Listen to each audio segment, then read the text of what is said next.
On est un outil particulièrement important pour que la communauté reste soudée. La fonderie Horn est impliquée financièrement dans la majorité des projets de Siscon en fait, même que beaucoup de ses donateurs sont des fournisseurs de l'entreprise. Son directeur général, Frédéric Roy-Hall, reconnaît que la fermeture de l'usine ne serait pas sans répercussions. Donc la fermeture de la fonderie, c'est sûr que c'est une portion de l'échiquier. Est-ce qu'on arrête d'exister? Non, mais on ne peut qu'être aussi gros que le support de la communauté qui nous appuie. Est-ce que le retrait d'une fonderie a un impact demain matin? Je dirais oui, sur un écosystème global qui ne tient pas toujours solide. Glencore est aussi un partenaire du Petit Théâtre du Vieux-Noranda, où elle loue quelquefois les locaux. Rosalie Chartier-Lacombe, la directrice générale de la salle de spectacle, a toutefois bon espoir qu'on ne laissera pas tomber le milieu culturel de la ville. Tout le milieu économique a un levier très important pour le milieu de la culture, puis c'est d'ailleurs pour ça que Rouyn-Noranda peut se targuer d'être une des villes les plus culturelles du Québec. On a vraiment une communauté d'affaires intelligente et consciente de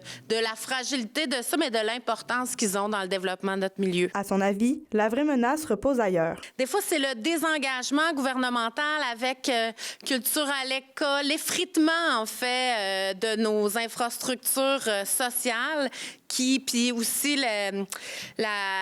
l'inflation, tout ça, c'est sûr que ça donne un peu moins de moyens à la communauté pour être ensemble. D'ailleurs, les événements culturels ont leur rôle à jouer pour briser l'inquiétude qui s'est installée. C'est du moins la philosophie à Frédéric Roy-Hall, qui estime que la communauté et l'industrie se renforcent mutuellement. Oui, ça peut être plus difficile, mais on devient 2 fois plus utile à ce moment-là. Quand ça va bien, célébrer, c'est naturel. Quand ça va mal, effectivement, célébrer devient, je dirais, une thérapie, littéralement. Bien que l'avenir de la fonderie Horn reste incertain, il apparaît que la volonté de l'industrie culturelle est de rester vivante et prospère avec ou sans l'usine.